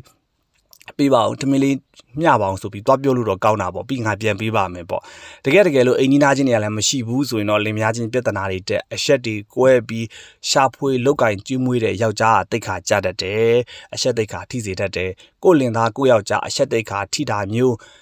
ပြဿနာတက်တာမျိုးမဖြစ်ဖို့အတွက်ကိုထမင်းစားတဲ့အချိန်အထူးသဖြင့်ဧည့်သည်တောင်းတန်းအရေးကြီးတဲ့သူတွေလာတဲ့အချိန်မှာကိုယ့်ရဲ့လင်သားနဲ့တပြေးတဲ့တထိုင်နဲ့အတူနေပြီးတော့မစားပါနဲ့လင်သားကိုအရင်ခုခတ်ပြီးတော့ဧည့်သည်နဲ့အတူကျွေးပြီးကြံမပုံမကိုကစားပါတကယ်လို့မကြံဘူးဆိုရင်ပြန်ချက်ပြီးမှစားပါဒါဆိုရင်မဖြစ်တဲ့ပြဿနာတွေမဖြစ်တော့ဘူးပေါ့နော်အိမ်တော်တစ်ခုမှာပြဿနာတစ်ခုကိုအေးအောင်ကအခုလိုမျိုးနေနီးပေါင်းမျိုးစုံပေါ့ဝိတာခါရဲ့အဖေကြီးမာတဲ့နေနီးပေါင်းမျိုးစုံကိုလက်ခံကျင့်သုံးပြီးနေရင်တော်တန်ပြဿနာတွေမဖြစ်ပဲအဲ့အိမ်တော်တစ်ခုကตาရဆိုပြေပြီးသားတရားမြေးတစ်ကြိတ်ရတဲ့မြေးတစ်ကြိတ်ရတဲ့အထိကို ဒါနေနိုင်နေပေါ့နော်ပြောချင်တဲ့အထိပ္ပယ်ကအဲ့ဒီအတွက်ကြောင့်မို့အိမ်တော်တစ်ခုတာယာဖို့အတွက်ကိုအခုလိုမျိုးနေဖို့လိုပါတယ်ကောင်းအောင်စားပါဆိုတာလင်သားကိုဦးဖြတ်ဖြားချက်ပြုတ်ပြီးစီဦးထုဘတ်တွေကိုကျွေးပါဧည့်သည်တောင်းတန်းလာတဲ့အခါကျရင်ကိုယ့်ဘက်ကနေတဲ့ထိုင်တတ်ဖို့လိုပါတယ်ငါသမီးဆိုပြီးတော့မာတယ်ပေါ့နော်နောက်ဆုံးတစ်ခုကောင်းအောင်နောက်တစ်ခုပေါ့နော်ကောင်းအောင်အိပ်ပါပေါ့ကောင်းအောင်အိပ်ပါဆိုတဲ့အထိပ္ပယ်ကလည်းကောင်းအောင်အိပ်ပါဆိုတဲ့အထိပ္ပယ်ကလည်းအဓိကဘာလဲဆိုတဲ့အခါကြတော့ပေါ့နော်ကျွန်တော်မွေရအထူကြီးတွေပေါ့စီတီဟုံးမွေရကြီးတွေဝယ်ပြီးတော့မွေရအထူကြီးတွေနဲ့အားရပါရအိပ်ရမယ်အဲ့လိုမျိုးကြီးတွေဂရင်ကောင်းကြီးတွေနဲ့ဖိုင်ဂရင်ကြီးတွေကျွန်းဂရင်ကြီးတွေရွှေဂရင်ကြီးတွေနဲ့အိပ်ရမယ်လို့ဆိုလိုတာမျိုးမဟုတ်ဘူးကိုယ့်ရဲ့လင်သားပေါ့နော်အိပ်ပြီးမှကိုကအိပ်ရမယ်သူ့ကိုအရင်ကိုကတိတ်ရမယ်တနေ့ကုန်ရှာဖွေကျွေးမွေးလာတဲ့လင်သားတနေ့ကုန်အလုတ်တွေလှုပ်လာတဲ့လင်သားညောင်းညာကြိုက်ခဲနေတာကိုနှိတ်တန်ရှိနှိတ်ချိုးတန်ရှိချိုးဖက်တန်ရှိဖက်ခြေပြားလေးတွေနှိပ်ပေးနှထင်ကြောလေးတွေလျှော့ပေးကုတ်ကြောလေးတွေလျှော့ပေးပြီးကိုယ့်ရဲ့လင်သားကိုအိပ်ပျော်သွားအောင်နင်းနှိတ်နယ်ပြီးတော့မှကိုကအိပ်ရမယ်ကျွန်တော်တို့မြတ်စွာဘုရားရှင်ဟောကြားထားတဲ့တရားတော်တွေကိုဟောတာဖြစ်တဲ့အတွက်ကြောင့်ကျွန်တော်တို့အပိုးယောက်ျားဘက်ကိုလိုက်ပြီးမိန်းမတွေကိုနှိမ်ပြီးဟောနေတာမဟုတ်ပါဘူးမိန်းမဖြစ်ရတဲ့ဘဝရှုံးလာပြီလေလို့မထင်နဲ့အဲ့ဒီလိုသာနေကြည့်လောကကြီးမှာကိုကပေးပြီးမှပြန်ရတာကိုဘက်ကသာအခုဝိတာခာကြီးရဲ့အဖေပြောသလိုသာအားလုံးစီးကဲနဲ့သာနေကြည့်ကိုလင်သားစီကကိုဘယ်သူမှမရဘူးသေးတဲ့အခွင့်အရေးတူတွေချစ်ခင်ယူရခြင်းတွေစောင့်ရှောက်ခြင်းတွေတန်မိုးရှိတဲ့လင်သားကိုကိုကပိုင်ဆိုင်ရမှာအဲ့တော့ကောင်းအောင်အိပ်ပါဆိုတဲ့အဓိပ္ပာယ်ကကိုကဥအောင်ယောက်ျားကြီးကိုခေမိန်းမကျွန်တော်တွေ့ဘူးပါတယ်ယောက်ျားချင်းအောင်ထောင်လိုက်အောင်ယောက်ျားအိပ်ရခင်းလိုက်အောင်အိပ်ရဘေးမှာတကောင်တလွဲတောက်ချင်လို့ရေဘူးလေးတဘူးထားပေးအောင်ဆိုတာရှိသေးတယ်အဲ့ဒါလိုမလုပ်ပါနဲ့အဲ့ဒါလိုလှုပ်တဲ့အရာမဟုတ်ပါဘူးကိုဘယ်လောက်ချစ်တယ်ပြောတကယ်ဖះတော်ဟောထားတဲ့တရားတော်ထဲမှာပါတဲ့အတိုင်းနေပါတနေ့ကုန်ရှာဖွေကျွေးမွေးလာတဲ့ကိုလင်သားအပင်ပန်းကြီးစွာဖြစ်နေတဲ့အချိန်မှာနင်းနှိတ်ချိုးဖဲ့ပေးပြီးတော့ကိုလင်သားအိတ်သွားပြီဆိုမှကိုကဘေးမှာအိတ်ဖို့လိုအပ်တယ်ဒါမှနောက်တစ်ခုကတော့လင်သားရှာဖွေထားတဲ့စီးစိမ်ဥစ္စာတွေကိုကိုကထိမ့်သိမ်းထားရတာရွှေတွေငွေတွေကြောက်တမ်းပထမများတွေကိုကထိမ့်သိမ်းထားရတာလင်သားကပင်ပန်းနဲ့ပြန်လာတယ်ကောင်းကောင်းနေချက်အိပ်ပြောတယ်ကိုကလည်းလင်သားနဲ့အတိုင်အသေးအတန်အိပ်နေတယ်ဆိုရင်တခုရန်ဓမြရန်မိရန်ရန်သူမျိုး၅ပါးရန်တွေကိုကိုကစောင့်ရှောက်နိုင်မှာမဟုတ်ဘူးကိုလင်သားရှာထားတဲ့စီဝါဥစ္စာတွေကိုကိုကနားဆွင့်ပြီးအေးရေးပပအိပ်ပြီးလင်သားအိပ်မောကြပြီးကမှကိုကအိပ်တယ်ဆိုလို့ရှင်ရင်ဒီပစ္စည်းဥစ္စာတွေကိုစောင့်ရှောက်နိုင်မယ်နော်အဲ့ဒါနောက်တစ်ခုကကြတော့မီးကိုလှုပ်ကြွေးပါဒီကအရန်အရေးကြီးတယ်ပေါ့နော်မီးကိုလှုပ်ကြွေးပါမီးကိုလှုပ်ကြွေးပါဆိုတော့ပူလောင်တဲ့မီးဘိုကြီးမီးသွေးတွေကိုလှုပ်ကြွေးခိုင်းတာမဟုတ်ဘူးမီးဆိုတာဘာလို့လဲဆိုတော့မပေါင်းတန်မီးပဲအဲ့ဒါဘာတွေလဲလင်သားရောက်ခမရောက်ကတိဒါတွေကမီးတွေမပေါင်းတန်ရင်အခုဘဝမှာသူတို့ကိုလုတ်ကင်မကျွေးမွေးပဲနဲ့ထော်လော်ကန့်လန့်ဆက်ဆံမယ်ဆိုရင်သူတို့ကြောင့်ကိုပူလောင်ရလိမ့်မယ်မီးလိုပဲပူလောင်ရလိမ့်မယ်ရင်ထဲမှာလင်ကိုအကောင်းမမြင်ရောက်ခမကိုအကောင်းမမြင်ရောက်ကတိကိုအကောင်းမမြင်မဲ့သူတို့ကိုထော်လော်ကန့်လန့်လုံမကျွေးပဲထားရင်မီးလိုပဲကိုပူလောင်ရမယ်ဒါဒီဘဝနော်အဲ့ဒါတွေမပြီးသေးဘူးတန်တရာမှာအဝေစီငရဲဂျိုးကပ်ပြီးတခါပြန်ပြီးပူလောင်ရပြန်အောင်မယ်ဒါကြောင့်မို့ဒီပူလောင်မှုတွေပေးနေတဲ့မီးဖြစ်တဲ့လင်းတွေယောက်ျားတွေအထူးသဖြင့်ကိုယ့်ရဲ့ရောက်ကတိရောက်ခမတွေမီးဖြစ်စေတဲ့ဒီအရာတွေကိုမပူလောင်စေဖို့အတွက်မီးကိုလှုပ်ကြွေးပါသမီးဆိုပြီးတော့အစရှိတဲ့အချက်တွေကိုဝိတာခရဲ့ဖခင်ကဝိတာခကိုမာလိုက်တယ်ပေါ့နော်အဲ့တော့ဒီအချက်တွေကိုကျွန်တော်ရဲ့နမသားချင်းတွေမှတ်သားစေချင်ပါတယ်ဒီအချက်တွေနဲ့လင်ယူရင်အဆင်ပြေလိမ့်မယ်ဒီအချက်တွေနဲ့အိမ်အောင်တစ်ခုကိုတီထောင်ရင်အဆင်ပြေလိမ့်မယ်ဒီအချက်တရားမိမဘက်ကအနာကြီးပဲလို့မတွေးပါနဲ့ဖះဟောထားတာပါတရားတော်မှာတကယ်ရှိပါတယ်အဲ့တော့ဒီအချက်တွေကိုလိုက်နာပြီးရင်နာတယ်လို့ထင်တဲ့ကိုဘဝကအနာခံမှအသာဆန်ရမယ်ဆိုတဲ့အတိုင်းတကယ်ကိုအသာဆန်ပြီးအောင်မြင်မှုတရဖူကိုစုခုနိုင်ပြီးကိုလင်သားရဲ့အချစ်ဆုံးတန်ဖိုးအထားရဆုံးအယူရဆုံးအတွေ့တာရဆုံးမိမဘဝကိုရလာမှာပါဒါဝိတာခာကြီးကိုရောက်ခမနဲ့အစဉ်ပြေဖို့လင်သားနဲ့အစဉ်ပြေဖို့အတွက်ဝိတာခဖခင်ကြီးကထည့်လိုက်တဲ့အချိန်မှာမာလိုက်တဲ့စကားလေးတွေပါတတိစကားလေးတွေပါဒီစကားလေးတွေကိုမှတ်သားထားစေချင်ပါတယ်ခင်ဗျာဟုတ်ကဲ့မင်္ဂလာပါဒါကတော့ဝိတာခဇတ်တော်တွေကကျွန်တော်တည်တည်ခြင်းတဲ့ပိုက်လေးတစ်ပိုက်ကိုကျွန်တော်ရဲ့နှမတွေကျွန်တော်ရဲ့ဓမ္မမိတ်ဆွေတွေကျွန်တော်ရဲ့သားသမီးတွေကိုဝေမျှပေးတာပါပေါ့နော်အဲ့တော့အဲ့ဒါပြီးတဲ့အခါမှာဒါဝိတာခပေါ့နော်ဝေ့ရတဲ့အဝိပေါ့နော်သူ့ရဲ့ဝေ့ရတဲ့မဟာလတာတန်းစာကြီးဆိုတာရှိတယ်အဲ့ဒီတန်းစာကြီးကသူကဘလောက်တောင်ဒီတန်းစာကြီးရဲ့တန်ဖိုးကဘလောက်ထိတန်ဖိုးရှိတယ်လဲဆိုရင်ရှင်အဖိုးကလေးအဖိုးက6ကလေးတန်းတယ်ဟုတ်လား အဖိုးကကိုးဂရီတန်တယ်လက်ခတသိန်းတန်တယ်တကယ်ကိုယေသနာတွေမျိုးစုံနဲ့စီချေထားတဲ့ဒီဟွာကြီးပေါ့နော်အဝတ်ကြီးပေါ့နော်တန်းစာဆိုတော့အဝတ်ပေါ့မဟာလတာတန်းစာလို့ခေါ်တာပေါ့နော်အဲ့ဒါကြီးကအဖိုးခါကကိုးဂရီတန်တယ်လက်ခတွေကိုတသိန်းလက်ခတသိန်းအဖိုးခါကိုးဂရီတန်တဲ့မဟာလတာတန်းစာကြီးကိုဝေ့ရတယ်သူ့အဖေကဒီတန်းစာကြီးကိုထည့်ပေးလိုက်တာပေါ့နော်အဲ့တော့ဒါကြီးနဲ့အတူခုနသူ့အဖေမာလိုက်တာနဲ့သူ့ဖေမာလိုက်တဲ့စကားတွေကိုနားထောင်ပြီးသူ့ရဲ့ကျွန်းလေးပြီးလို့ရှိရင်သူ့အဖေကဖအေးပုံနာ၈ဦးထည့်ပေးလိုက်သေးတယ်တစ်ဖက်ကရောက်ကတိကိုသူ့ခမီးခမက်ကိုပြောတာပေါ့နော်ကဲခမီးခမက်ရေငါသမီးတော့အပ်လိုက်ပြီမင်းလက်ကိုလိုအပ်တာတွေလည်းငါအားလုံးထည့်ပေးလိုက်တယ်သူမလိမ္မာတာတွန်တင်ဆုံးမဖို့လိုတယ်သူတခုခုအပြစ်တခုခုလုပ်ပြီးဆိုရင်တွန်တင်ဆုံးမနိုင်မှုအတွက်ဖအေးခုနဲ့ပါလဲထည့်ပေးလိုက်မယ်ဆိုပြီးတော့ပုံနာ9ဦးကထည့်ပေးလိုက်တယ်ပုံနာ9ဦးကအဖေ9ပါလို့ပေါ့နော်ပါလာတယ်အတူချုံပြောရမယ်ဆိုရင်တော့ဒါဝိတာခါကြီးကရောက်ခမစီကိုရောက်လာပြီရောက်ခမနေတဲ့စီကိုရောက်လာတယ်ရောက်ခမနေတဲ့စီကိုရောက်လာတဲ့အခါမှာရောက်ခမကြီးနဲ့ဝိတာခါနဲ့အစမပြေတဲ့ကိစ္စတခုစလာပြီပေါ့နော်ဘာကိစ္စစလာတယ်လဲဆိုတော့ဝိတာခါကယတနာ၃ပါးကိုကိုးကွယ်ယုံကြည်ပြီးတော့ဗုဒ္ဓဘာသာကိုတက်ဝင်ယုံကြည်ပြီးတရားတရားအားကောင်းပြီးငယ်ငယ်လေးတွေကတောတာပန်တီးနေတဲ့ဒါသာသနာအာဇာနည်မျိုးသမီးလေးပေါ့နော်ဝိတာခါရဲ့ရောက်ခတီးကကြတော့ဒိဋ္ဌိပေါ့မိစ္ဆာဒိဋ္ဌိမိစ္ဆာတွေကိုကိုးကွယ်တယ်မိစ္ဆာဒိဋ္ဌိလုံးမတူဘူးလွဲနေတယ်အဲ့မှာဝိတာခါမပျော်ဘူးစိတ်ဆင်းရဲရတာပေါ့သူ့ဖေးစီမာနေတော့ကလူကျင်တာလူရတယ်စားကျင်တာစားရတယ်အထူးသဖြင့်စိတ်သွားတိုင်းကိုပါတရားအားထုတ်ရတယ်အလူတန်းတွေလုပ်ရတယ်အခုသူ့ရောက်ခတီးစီကိုရောက်လာတော့သာသနာကိုမလူကမတန်းရပေါ့နော်ရောက်ကတိရတမိရေယဟန်နေလာတဲ့ဟာထွန်းဟာဆိုခေါ်တဲ့ခါကျအော်သူကပျော်သွားတာဟာယဟန်နေလာပြီငါတော့ဒီဟန်တွေကိုထွက်ပြီးတော့ဖူးမြော်ဦးမှာပဲဆိုပြီးတော့အသေးအတန်ထွက်ပြီးကြည့်လိုက်တော့ယဟန်ဆိုတာမိစ္ဆာဒိဋ္ဌိကိုကိုွယ်တဲ့အရေးကြီးတွေကိုမလုံးမလဲစပင်းလေးကောက်ကိုယ်ခန္ဓာကိုယ်မှာလည်းအမွေးတွေအမြင်တွေပေါ့နှာခမ်းမွေးတွေပတိုင်မွေးတွေနဲ့ပေါ့နော်ဟာဘယ်နဲ့ဟာကြီးတော့လုံလဲလည်းမရှိဘူးဟိုမှာဖင်ပေါ်ကောင်းပေါ်ပုံစံကြီးနဲ့ဆိုပြီးတော့မကြော့ပဲနဲ့ဒါသူမြင်ဘူးတဲ့ယဟန်သားတွေမဟုတ်ဘူးလေသူမြင်ဘူးတဲ့ဖျားသားတော်ယဟန်သားတွေကအမွေးအမြင်လုံးဝမရှိကြောကပြောင်းတင်ကန်းကအနီရောင်တချို့ကရှားရောင်အသားအရင်နဲ့တင်ကန်းနဲ့ဟပ်ပြီးတော့အိန္ဒိယရှိမျက်လွှာနှစ်ခုအောက်ကိုချပြီးတပိတ်ပိုက်ပြီးတော့ရက်နေလိုက်တဲ့ဥပရိယုတ်တီကြီးခန့်ညားပုံနဲ့အခုဒီအကြီးကြီးရဲ့ပုံမှန်တရံလာမှမတူတော့စန့်ကျင်ဘက်အဖြူနဲ့အမဲမြင်ရတယ်လို့ဖြစ်ပြီးသူ့ရင်ထဲမှာဘဝင်မကြတဲ့အတွက်ကြောင့်ချက်ချင်းအိမ်ထဲပြန်ဝင်သွားတယ်ပေါ့နော်ရောက်ကတိကလည်းဘာမှမပြောပါဘူးဩသူမကိုးကွယ်ခြင်းနေပလိစီပေါ့ငါကိုးကွယ်တာတော့သူကိုးကွယ်တယ်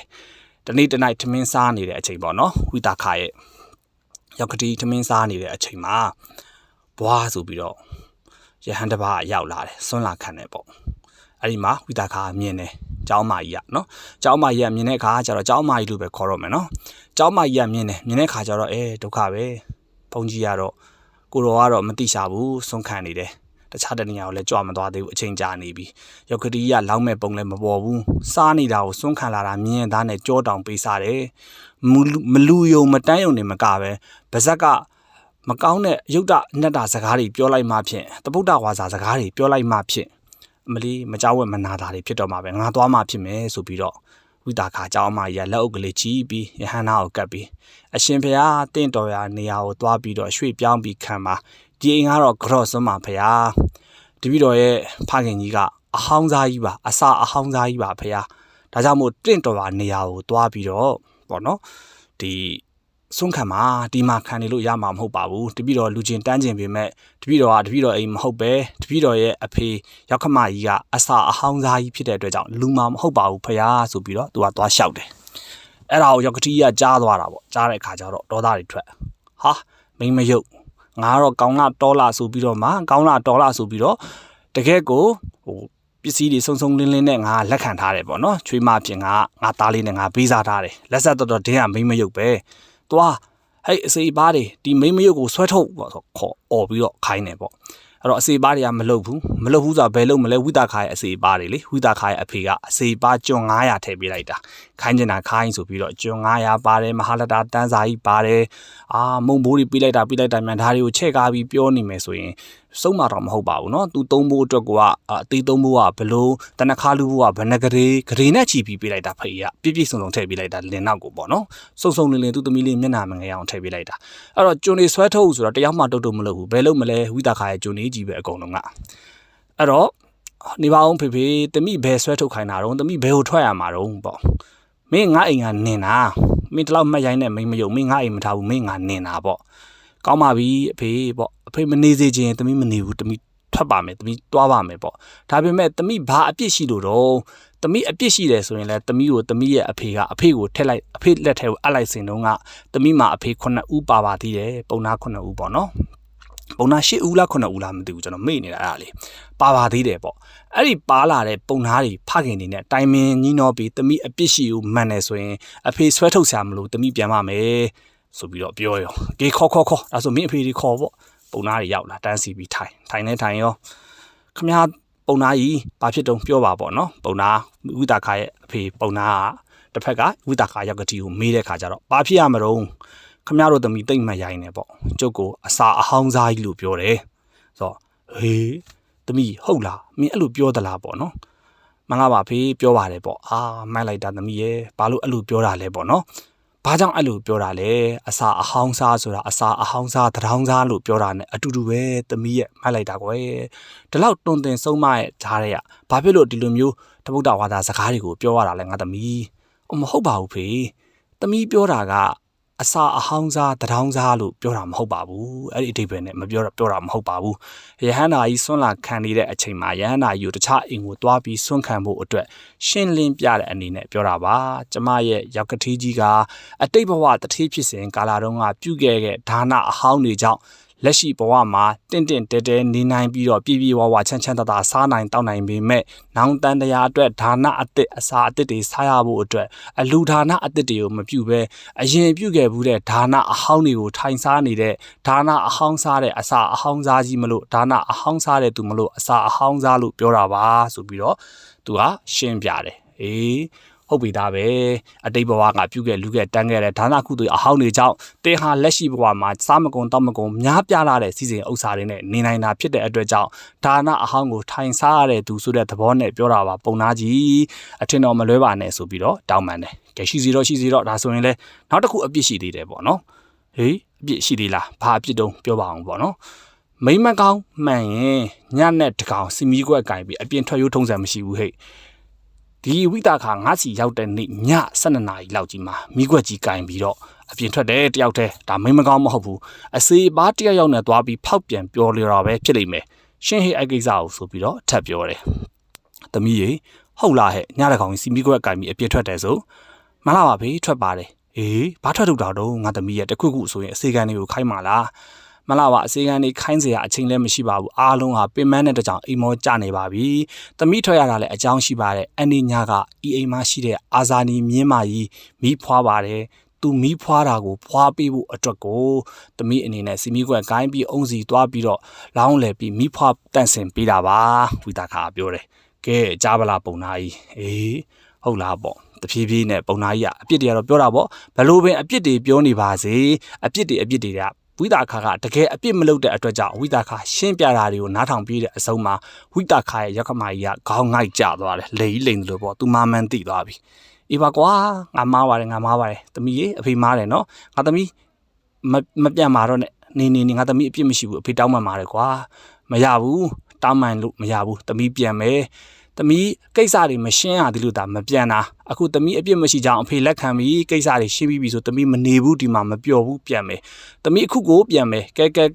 ငယ်ကျွန်တော်လောက်ကြငါအထုပ်တွေငါသိမ်းစရာရှိတဲ့ပစ္စည်းတွေသိမ်းငါတို့ပြန်မယ်ဟေ့ဆိုပြီးဝိတာခါရဲ့အတန်လဲကြားလိုက်ရောရုံနဲ့ဒီရှိတဲ့ငယ်ကျွန်တွေအကုန်လုံးကသိမ်းစရာရှိတာတွေကိုအာရပါရသိမ်းဖို့ပြင်ဆင်ကြတယ်ပေါ့နော်ဟာအဖိုးကြီးကပြသလားနေကြပါအောင်ဟာမလုပ်ကြပါနဲ့ဟာတောင်းပန်ပါတယ်ဟာအုပ်ရောတောင်းတဲ့မအဖိုးကြီးရဲ့တပည့်တရားဝိုင်းဝန်းဆွဲကြတာပေါ့အဖေမတားနဲ့အဖေပတားနဲ့အဖေတားလဲအဖိုးပဲအဖေနဲ့သမီးကအယူဝါဒချင်းမတူဘူးအဖေကမိစ္ဆာဒိဋ္ဌိကိုကိုးကွယ်တာသမီးကယတနာသုံးပါးကိုကိုးကွယ်တာခေါရမရှင်တော်မြတ်စွာဘုရားကိုကိုးကွယ်တာအဖေကမလုံးမလဲမိစ္ဆာဒိဋ္ဌိအကြီးကြီးကိုကိုးကွယ်တာအဖေနဲ့သမီးနဲ့အယူဝါဒချင်းလည်းမတူဘူးသမီးဒီမှာနေရတာလုံး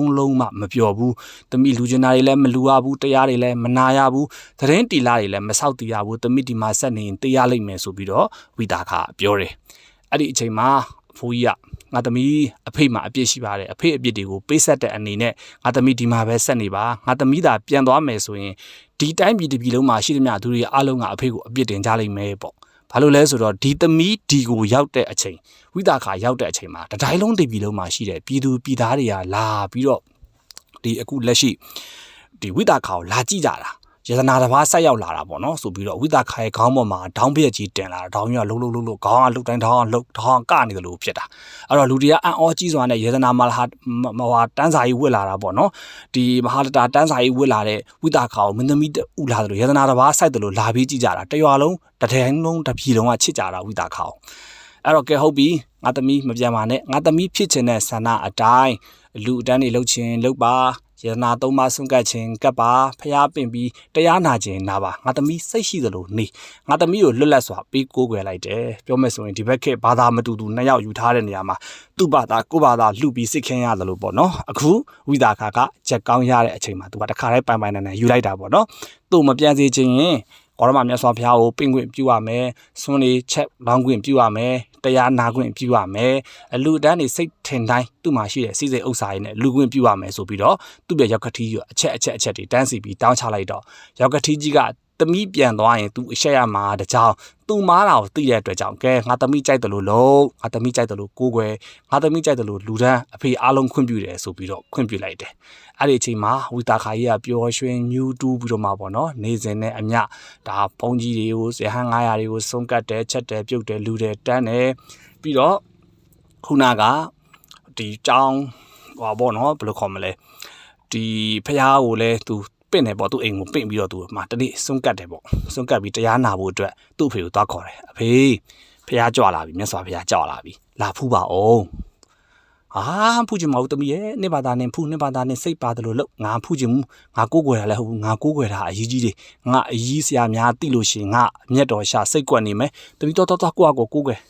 ်ကောင်းလာပါပြီဖေခေါ်မရရင်လည်းမခေါ်တော့ပါဘူးတမီးသွားပြီးတော့မှဖူးလိုက်ဦးမယ်နော်တမီးချက်ပြုတ်ပြီးစွန့်ကတ်မှာအဖေရဲ့အေးပါတော့တရားပြီးမှအဖေရဲ့တမီးသွားပြီနော်ပြောပြီးတော့ဝိသခါကချက်ပြုတ်ပြီးတော့မြတ်စွာဘုရားကိုစွန့်နေကတ်တယ်ဖူးတယ်အဲ့ဒီအချိန်မှာအရေးကြီးတွေကဝိသခါရောက်ကမစီကိုရောက်လာတယ်ဟေးတထေးကြီးမင်းအိမ်ဂေါရမရောက်နေတယ်ကြားတယ်ပေါ့နော်မင်းဂေါရမကိုစွန့်ကတ်သလားကျွန်တော်မကတ်ပါဘူးပေါက်ရှာဘာလို့ကတ်မှာပူတန်ရောမပူနဲ့ကျွန်တော်ချွေးမကတ်တာကျွန်တော်ချွေးမကြိုက်တယ်လို့ပူဇော်ကြိုက်တယ်လို့လူကျွန်တော်သူ့တပိုင်းပေးထားပြီးသားသူ့ရဲ့နန်းဆောင်မှာသူ့ဘာသာသူလောက်တာကျွန်တော်အိမ်မှာကျွန်တော်နေတာကျွန်တော်ကမသွားလည်းမသွားဘူးလည်းမဘူးကတ်လည်းမကတ်ဘူးအေးဂေါရမဟိုစွန့်ကတ်နေတယ်ကြားလို့ငါမင်းလာမေးတာမကတ်ဘူးအရှင်ဆရာပြောဆိုဝိသခါရောက်လာတယ်အဖေရှင်တော်ဂေါရမစွန့်ဖုံးပြီးပြီတရားဟောတော့မှာရှင်တော်ဂေါရမတရားကိုတစ်ခါလောက်နာဘူးလေရှိအောင်လာနာပါအဖေဟေးပေါ့ခုနကစွာပေါ့နော်စွန့်ကတ်ဖို့ခေါ်တော့လဲမသွားတရားနာတော့လဲမသွားဆိုတော့မကောင်းဖြစ်တော့မယ်နဲ့တူတယ်ငါသမီးစိတ်ဆိုးတော့မယ်နဲ့တူတယ်ဆရာတခင်တို့လောက်ကြပါအောင်ကဲကြပါအောင်အကြံလေးညံလေးပေးပါဦးမသွားနဲ့မသွားနဲ့မင်းအဲ့သွားရင်ဂေါရမလူကျော်လူလာအဟောပြောရလဲတိတ်ကောင်းတာသူ့တော့အကုန်ပါကုန်တာငါတို့ဒုက္ခဖြစ်တော့မယ်မင်းမသွားနဲ့အေးနှခောက်ကလာခေါ်တာမသွားပဲနေလို့တော့မကောင်းဘူးနဲ့တူတဲ့အရှင်ဆရာတို့အကြံပေးပါဦးအေးမင်းတားမရသွားမယ်ဆိုရင်လေဂေါရမမျက်နှာကိုမင်းလုံးဝမကြည့်နဲ့ကလကာပြီးတရားနာလိုက်ကွာပေါ့နော်ပြောတယ်သူ့ရဲ့ဆရာတွေကအဲ့တော့ဝိသခါကြီးကဘာမှပြောချင်အဖေရဲ့လာပါတရားနာစေခြင်းလို့လာပါအဖေရဲ့စွတ်ခေါ်တယ်ဝိသခါလေအဲ့တော့ကဲဟုတ်ပြီဆိုပြီးတော့မှကဲဆရာတခင်တွေပြောတဲ့အတိုင်းသူတရားနာမဲ့နေရာပတ်လေကိုသူ့ရဲ့အစီဘာတွေကိုခန်းစည်းကာထားလိုက်တယ်တရားတော့နာမယ်သူသမီးအာနာလို့တာတော့ဖះရှင်မျက်နှာတော့မကြည့်ဘူးဆိုတာသူ့ဆရာတွေကပြောတယ်လေဂေါရမလူကျော်လူလာမြင်တာနဲ့တန်းပါသွားတာသူတို့ပါဇက်ပိုးမြင်တမ်းမယ်ပေါ့သူတို့ပါဇက်ပိုးမြင်တမ်းမယ်ဆိုတာငတ်ကုန်မယ်ပေါ့နော်အဲ့ဒီအတွက်ကြောင့်သူတို့ဆွန့်နေငတ်ကုန်မှာကြောက်တဲ့အတွက်ကြောင့်ဂေါရမကမပူဇော်စေခြင်းဘူးဒါပေမဲ့ဒါအခုတရားတော့သွားနာပြီအဲ့လိုကလကားတွေကာထားတယ်မြတ်စွာဘုရားရှင်ကနှုတ်တော်ဟာဖွင့်ပြီးတရားဒေသနာတော်ကိုချီးမြှင့်လိုက်ပြီးဆိုတာနဲ့ကလကားတွေဘလို့ပဲကာထားအဲ့ကလကားတွေဒီခုတထေးကြီးမျက်နှာမူရာဘက်တထေးကြီးမျက်နှာမူတဲ့နေရာမှာမြတ်စွာဘုရားရှင်ရဲ့မျက်နှာတော်ကြီးကထဲဝါကြီးကိုပေါ်နေတာသုံးလကထွက်တာအတုမရှိတကိုအဋ္ဌိပတ်အရာမှာထင်ပေါ်တဲ့ဘုံတော်အနန္တနဲ့ပြည့်စုံတဲ့မူတဲ့မြတ်စွာဘုရားပဲဘလို့ကာထားလို့ရမလဲကောင်းကင်မှာရှိတဲ့ဖိုးလာမင်းကိုဘယ်ဟာကြည့်မြင်ရတယ်လို့ပဲမြတ်စွာဘုရားရှင်ရဲ့မျက်နှာတော်ကြီးကလည်းကာယံထားတဲ့ကလကားတွေကြားမှာနေရာပေါင်းစုံမြင်နေရတယ်မြတ်စွာဘုရားရှင်ရဲ့ပြုံးတော်မူတဲ့မျက်နှာတော်အများနဲ့မတူတဲ့မျက်နှာတော်ကိုမြင်လိုက်ပြီးဆိုကြတဲ့ကတထေးကြီးရင်ထဲမှာထူးဆန်းတဲ့ရတာနဲ့အတူထူးဆန်းတဲ့အတိတရားတွေကိုရပြီးဒီတထေးကြီးနဲ့တင့်တော်မယ်ထင်တဲ့ဒေသနာတရားတော်တွေကိုမြတ်စွာဘုရားရှင်ကဟောကြားလိုက်တဲ့အချိန်မှာတထေးကြီးချစ်ချင်းဒိဋ္ဌိပြုတ်ပြီးတော့မှချက်ချင်းတောတာပန်တည်သွားတယ်ဒါပ ပြောမယ်ဆိုပေါ့နော်ဒိဋ္ဌိတွေပြုတ်နိုင်နေဆိုတဲ့အကြောင်းကိုပြောတာတရားကောင်းနဲ့တွေးဖို့ပဲဆရာကောင်းနဲ့တွေးဖို့ပဲလိုတယ်ဒိဋ္ဌိတွေမကောင်းတဲ့အယူဝါဒတွေပြုတ်သွားနိုင်တယ်ပျောက်သွားနိုင်တယ်ဆိုတဲ့အကြောင်းကိုပြောတာတရားတစ်ခါနာပြီးတာနဲ့တင်ကိုမြတ်စွာဘုရားရှင်ရဲ့ဘုန်းတကူအာနုဘော်နဲ့အတူမြတ်စွာဘုရားရှင်ရဲ့အကြီးညိုစရာကောင်းလာတဲ့တရားတော်တွေကိုနာကြားပြီးတာနဲ့ချက်ချင်းတောတာပန်တီးပြီးအပေတကားပိတ်သွားတယ်သူကိုယ်သူလည်းသိသွားတယ်အဲ့ဒီချိန်မှာသူအရန်ကျေးဇူးတွေတင်တာဝိသခာသမီးရေဝိသခာသမီးရဲ့ကျေးဇူးတင်လိုက်တာတကယ်တော့ငါသမီးကချွေးမမဟုတ်ဘူးအဖေရဲ့အမေလိုပဲအိုးအဖေရဲ့ဘယ်လိုစကားကြီးပြောလိုက်တာတော့ဟုတ်တယ်ငါသမီးစိုးသွမ်းမိုက်မဲပြီးတော့အရန်ကိုစိုးနေတဲ့သားတစ်ယောက်ကိုလမ်းမှန်ရအောင်တွန်ပြပေးတဲ့တွန်တင်ပြပေးတဲ့အမေလိုပါပဲငါသမီးဒါတွန်တင်ပြလိုက်တာပေါ့နော်ငါသမီးဆရာကောင်းတဲ့အဖေကိုတွေ့ပေးလိုက်တာငါလည်းဒီနေ့ကစပြီးဂေါရမပဲကိုးခေါ်ရမယ်ဆိုပြီးဂေါရမရှင်တော်မြတ်စွာဘုရားရဲ့လိုအပ်တာမှန်သမျှဝကြီးဝငဲကြောင်းစီမီကွန်အစရှိတာတွေကိုကိုးကွယ်ပြီးဘုရားရှင်ရဲ့တရားတော်တွေကိုနေ့စဉ်နာယူတယ်ဒါပုံနာကြီးကဒိဋ္ဌိမဟုတ်တော့ဘဲနဲ့အကြီးကြီးမကိုးကွယ်တော့ဘဲနဲ့ဂေါရမမြတ်စွာဘုရားရှင်ကိုကိုးကွယ်ပြီးတရားတော်ကိုခိုးလုံသွားပြီးတရားပေါင်ဝင်သွားတယ်ပေါ့နော်အဲ့ဒီအချိန်ကစပြီးတော့ဝိသခာလည်းကျင်းနေသွားတာပေါ့မတူတာနှစ်ခုအဖြူနဲ့အမဲကတူသွားပြီလေညှိလို့ရသွားပြီပေါင်းလို့ရသွားပြီဝိသခာကြိုက်တိုင်းလူလို့ရပြီကြိုက်တိုင်းနေလို့ရပြီကြိုက်တယ်လို့အလူတန်းနေလို့ရပြီသူ့ရခမကြီးကလည်းသူ့ဘက်ကိုပါလာပြီအဲ့ဒီအချိန်မှာသူအယမ်းပျော်သွားတယ်အဲ့ဒီမှာဘာတွေဖြစ်တယ်လဲဆိုတော့ထူးဆန်းတာတစ်ခုဝိသခာကြီးရဲ့ထူးဆန်းတာပြောပြအောင်မယ်သူအဲ့လိုပျော်ရွှင်သွားတဲ့အချိန်မှာသူစိတ်အားရပြီးကျင်းနေသွားတဲ့အချိန်မှာဝိသခာကြီးမှာထူးဆန်းတဲ့အချက်တွေရှိသေးတယ်ဘာကြီးလဲဆိုတော့အဲ့ဒီမှာ तू ကမွေးထားတာနော်သားသမီးက2ကြိတ်မွေးထားတယ်မြေးက400မြစ်က8000ဒါဝိသခာကြီးတကယ်မွေးခဲ့တာနော်သားသမီး2ကြိတ်မြေး400မြစ်8000ဝိသခာကြီးအဲ့လိုမွေးထားတာဒါထားကြပါတော့ဒါတော့သားသမီးလောကီကိစ္စပါနော်သားသမီးမွေးတာဝိသခာကြီးမွေးနိုင်အားကောင်းကြောင်းဒါမျိုးရိုးဘယ်လိုခေါ်မလဲသူ့ရဲ့ဆွေစဉ်မျိုးဆက်ပေါက်ဖွားနိုင်အားကောင်းကြောင်းကိုပြောပြတာပေါ့နော်သားသမီးက2ကြိတ်မြေးက400မြစ်က8000ပေါ့နော်ဒါဝိသခာကြီးမွေးထားတာပေါ့နော်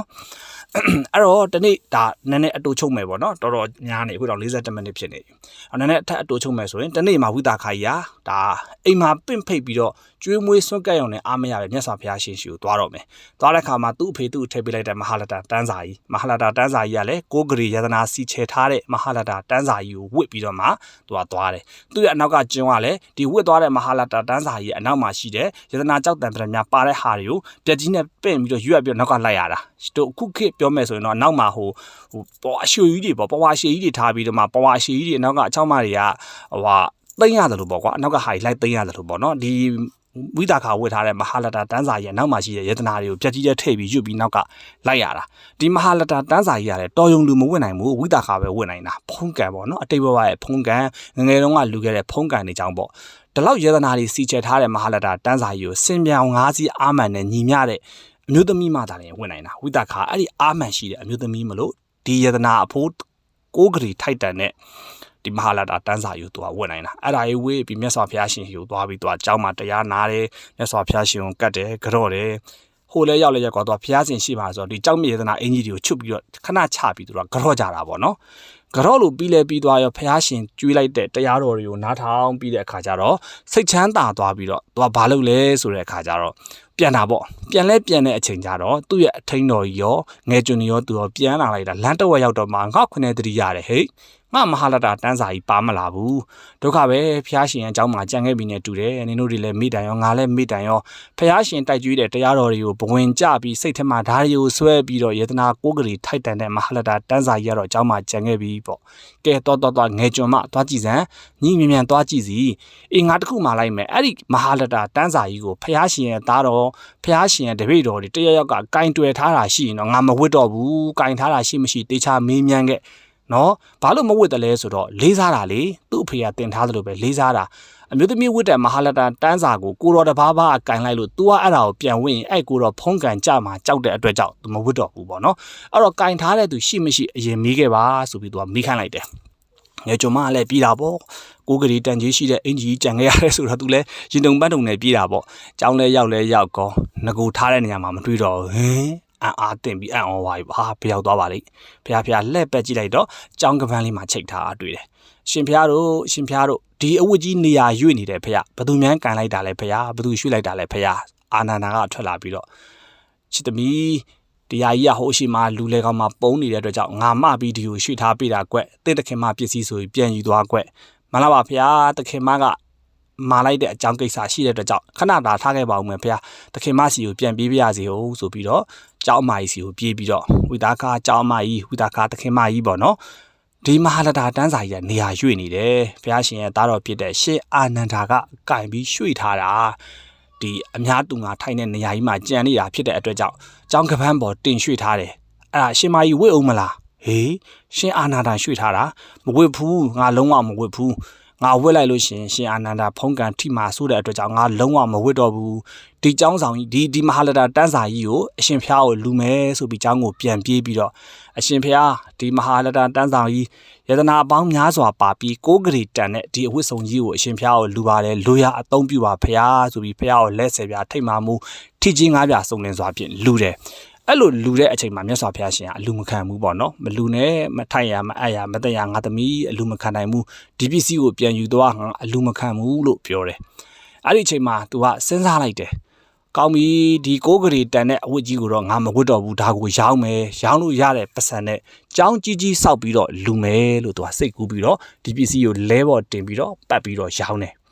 6ဂရီထိုက်တန်တဲ့ပစ္စည်းကိုပတ်ရောင်းတာဝယ်မဲ့သူမရှိဘူးမဝယ်နိုင်လို့တော့မဟုတ်ဘူးဟဲ့ဝယ်တာတော့ဝယ်နိုင်တယ်ဘာလို့ဝယ်နိုင်လဲဆိုရင်ဘရင်မိဖုရားတွေမဟာလာတာတန်းစာကြီးကိုဝယ်နိုင်တယ်6ဂရီလောက်ကတော့ဝယ်နိုင်တာပေါ့နော်ပြီးရင်ဇောတိကတထေးမြောက်ကျွန်းသူတွေတထေးကြော်မြောက်ကျွန်းသူတွေ6ဂရီလောက်ကတော့ဝယ်နိုင်တယ်ဒါပေမဲ့ဘာလို့မဝယ်လဲသူတို့မဝယ်နိုင်ဘူးကြည့်ပဲကြည့်နေရမှာစင်ပြောင်၅စီးအားမှန်မဆောင်နိုင်တဲ့အတွက်ကြောင့်ဓာကြီးကိုတို့မဝယ်နိုင်ဘူးဒီအတွက်ကြောင့်လဲနဲ့တင်ပြီးရောင်းတာတောင်မှဓာကြီးကိုဝယ်တဲ့သူမရှိဘူးနောက်ဆုံးသူ့ရဲ့လူဆန်နောက်မဖြစ်ဖြစ်အောင်လုပ်မယ်ဆိုတဲ့သဘောနဲ့6ဂရီတန်တဲ့ဒီမဟာလတာတန်းစာကြီးကိုဝိတာခါသူကိုယ်တိုင်ပတ်စံပေးပြန်ဝယ်ပြီးတော့ဒီ6ဂရီအထုပ်ပတ်စံကြီးကိုပိုက်ပြီးတော့မှမြတ်စွာဘုရားရှင်ကိုပြုံ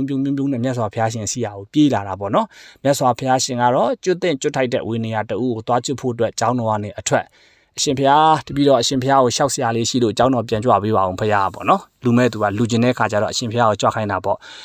့ချစ်သမီးငါအเจ้าကထွက်လာတာအเจ้าကိုပြန်ကြွဖို့မဟုတ်ဘူးငါမှအရေးကိစ္စရှိလို့ငါအဲ့တော့အเจ้าကိုပြန်မကြွနိုင်သေးဘူးအဲ့လိုမိတ်နေအဲ့ဒီချိန်မှာလူမဲ့သူကစိတ်ကွက်သွားတာမျိုးစိတ်ပြက်သွားတာမျိုးမရှိဘူးဒီဘက်ခက်နှမတွေနဲ့တော့ကွာတယ်ဒီဘက်ခက်နှမတွေဒီဘက်ခက်တာဝကတွေကသူတို့ပြောတယ်သူတို့လူကျင်တာကိုဖြောင်းတန်လက်မခံဘူးဆိုစိတ်ဆိုးစိတ်ကွက်သွားကြတာဒီဆရာဘာလို့အလူမခံတာတော့ငါလူတဲ့ကိစ္စကိုကြီးကျယ်တယ်ပေါ့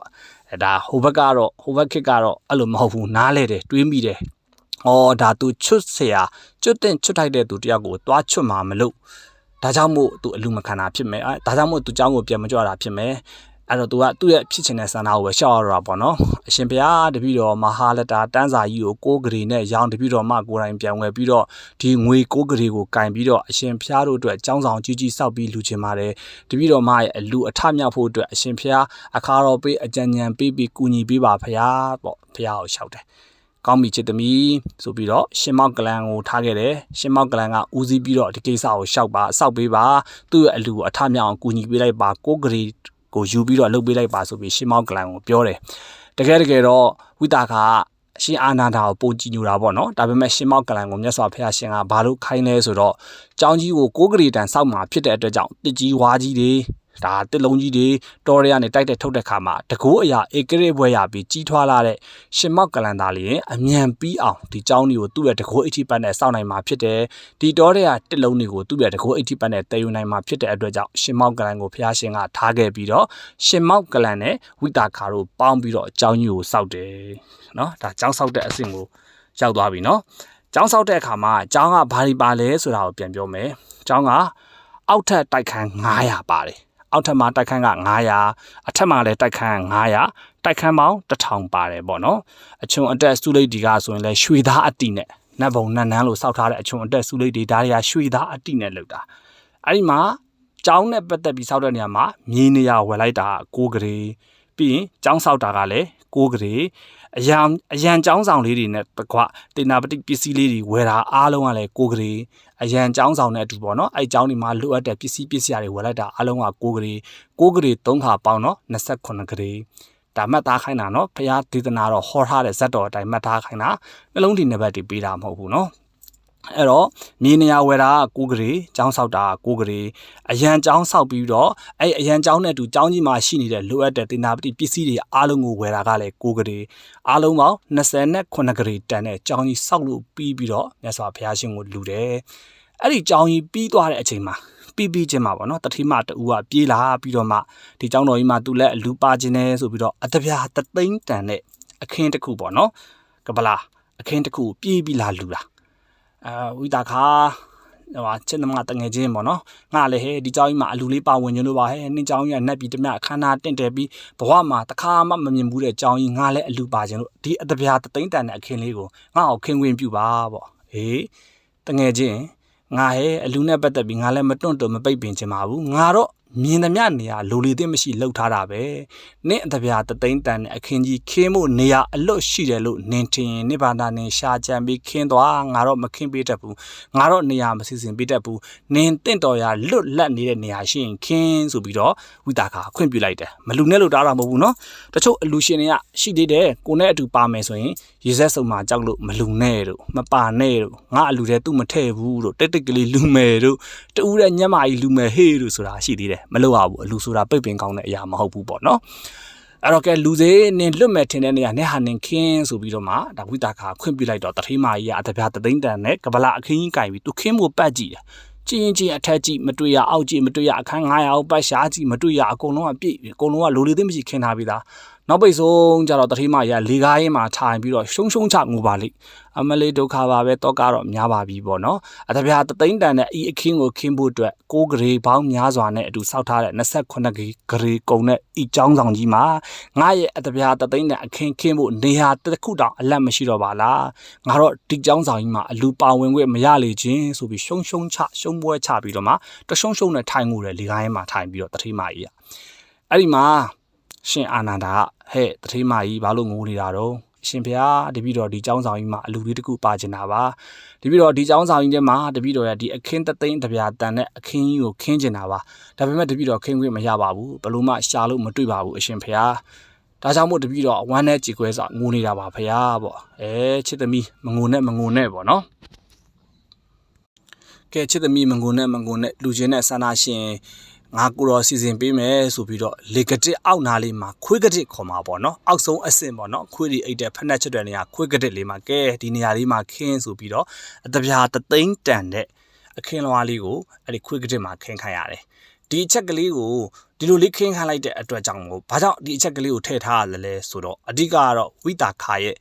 ့စေတနာတရားဘလောက်ကောင်းတယ်ဘလောက်ထိအလုပ်လုပ်တဲ့နေရာမှာတိကျတယ်ဘလောက်ထိတရားရက်ရောပြီးဒီចောင်းဆောင်ကြီးကိုလိုလေသိမရှိပတ်မိုးထားတယ်ဆိုတာကိုသိစေခြင်းမို့အတွက်ဒီတထေးမရဲ့အတပြားတသိန်းတန်အခင်းခင်းစရာနေရာမှာရှိချောင်းကိုထုတ်ပြတာပေါ့နော်ဝိတာခါရဲ့အလူတရားစိတ်တိကျမှုရက်ရောမှုတတိချာလိုက်ပြီးစိစက်မှုတွေကိုသိစေခြင်းတဲ့အတွက်ဒီတထေးမရဲ့အတပြားတသိန်းခင်းစရာနေရာတောင်မရှိပါလားဆိုတာကိုသိအောင်လို့ဖော်ကျူးပြတာပေါ့နော်ဒါလေးကိုလည်းမှတ်သားစေခြင်းတယ်အဲ့တော့ဒါចောင်းကြီးလူလို့ပြီးသွားပြီပေါ့နော်ဒီအဆင့်ပြီးသွားပြီဒါဝိတာခါចောင်းဆောက်လို့လူလို့ပြီးသွားပြီသူ့မှာရှိတဲ့မဟာလတာတန်းစာကြီးကိုရောင်းပြီးဂရေ28ဂရေထိုက်တန်တဲ့ចောင်းဆောင်ကြီးကိုလူလိုက်တဲ့ဝိတာခါမှာအံ့ဩစရာကောင်းလောက်တဲ့အချက်8ချက်ရှိတယ်ပြောမယ်နော်ပထမဆုံးအချက်ကတော့တောပေါ့နော်တောဆိုတာတော့ဒေါသပဲငငယ်လေးတွေကဖြစ်တယ်ပေါ့အချက်8ချက်ရှိတယ်နော်အချက်8ချက်ထဲမှာကျွန်တော်8ချက်လုံးပြောသွားမှာမဟုတ်ဘူးခြံထားခဲ့မှာနော်အဲခြံထားခဲ့တဲ့ဟာလေးတွေကတော့ကိုယ့်ကိုရှားရမှာပေါ့နော်တောဆိုတာတော့ဒါတောတာပန်ငငယ်လေးတွေကတောတာပန်ဖြစ်တယ်ပေါ့နော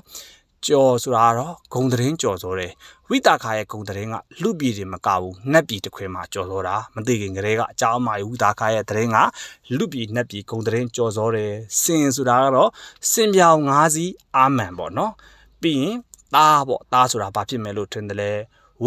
ဲဝစ်ဆိုတာတော့မဟာလတာတန်းစာကြီးကိုဝေ့ရတယ်ငါပေါ့နော်ပြီးရင်ကျွမ်းပေါ့ကျွမ်းဆိုတာတော့သာသနာတော်နဲ့အကျွမ်းတဝင်းရှိရတယ်ပြီးရင်တက်ပေါ့နော်